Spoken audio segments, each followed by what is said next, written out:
আজকের এই ভিডিওটা হলো যারা চাকরির জন্য পড়াশোনা করছো তাদের জন্য। এই 2-3 মিনিটের ভিডিওটা হয়তো দেখলে তোমার জীবনে হয়তো কোনো পরিবর্তন আসতেই পারে বা তোমার হয়তো কোনো কাজে লাগতেই পারে আমার এই কথাগুলো।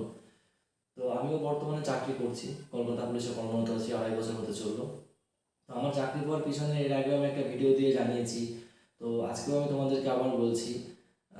এই ভিডিওটা তোমরা দেখো, যারা চাকরির জন্য প্রিপারেশন নিচ্ছ, পড়াশোনা করছো, আশা করি তোমাদের অনেক কাজে লাগবে।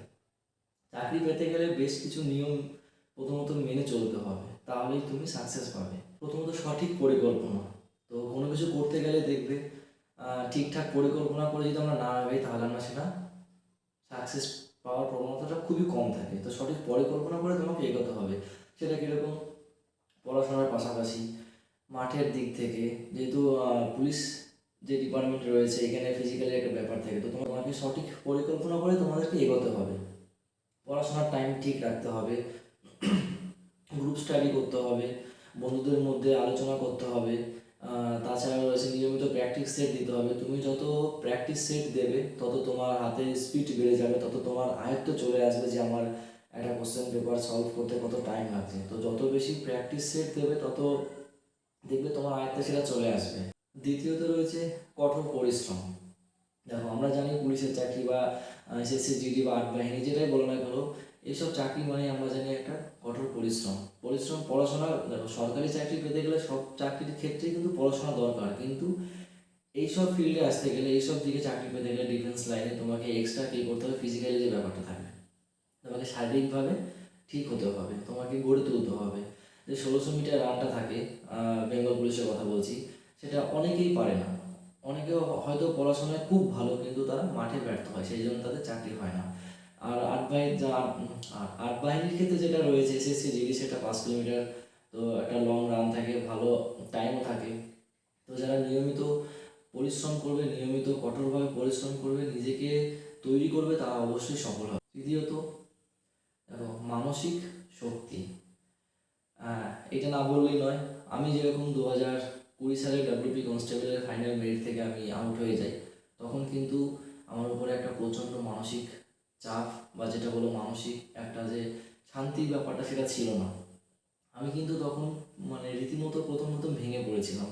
2-4 দিন ঘর থেকে আমি বেরোয়নি, কোথাও যাইনি, মাঠে যাইনি। কষ্টটা তখন খুবই লেগেছিল, খুবই হয়েছিল, কিন্তু দেখো আজকে সেই কষ্টটা হলেও মনে হচ্ছে যে না, বেঙ্গল পুলিশে ওটা না হয়ে ক্যালকাটা পুলিশটা হয়েছে, এটা অনেকটাই বেটার। তো অনেকের কাছে পছন্দের ক্যালকাটা পুলিশটা, তারা বেশি পছন্দ করে বেঙ্গল পুলিশের চাইতো।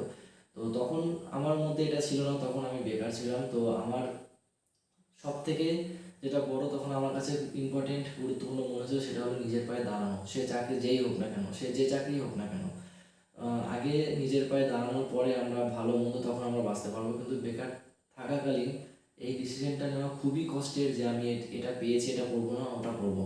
সর্বশেষ সেটা রইল ধৈর্য।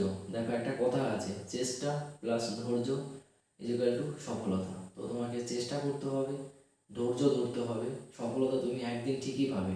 আমার দেখা, আমার মাঠের ছেলে 13 থেকে 14 বছর চেষ্টা করে গেছে, একবার না দুবার এসএসসি জিডির ফাইনাল মেরিট থেকে বাদও হয়েছে। আর বেঙ্গল পুলিশের ক্ষেত্রে ক্যালকাটা পুলিশ, বেঙ্গল পুলিশ আর্টে যাই হোক না কেন, সে প্রিলিমস পাস করতো, মাঠ পাস করতে, কিন্তু মেন্স কখনো ক্লিয়ার করতে পারতো না। কিন্তু শেষ বয়সে কিন্তু সে চাকরি পেয়েছে, আমার বিএসএফ কর্মরত রয়েছে, আমাদের মাঠের ছেলে। তো আমরা তাকে দেখে আমরা অনুপ্রাণিত হয়েছি যে এই যখন চেষ্টা করতে পারছে, তার এত বয়স হয়ে গেছে, এতদিন ধরে চেষ্টা করছে, তাহলে আমরা কেন পারবো না?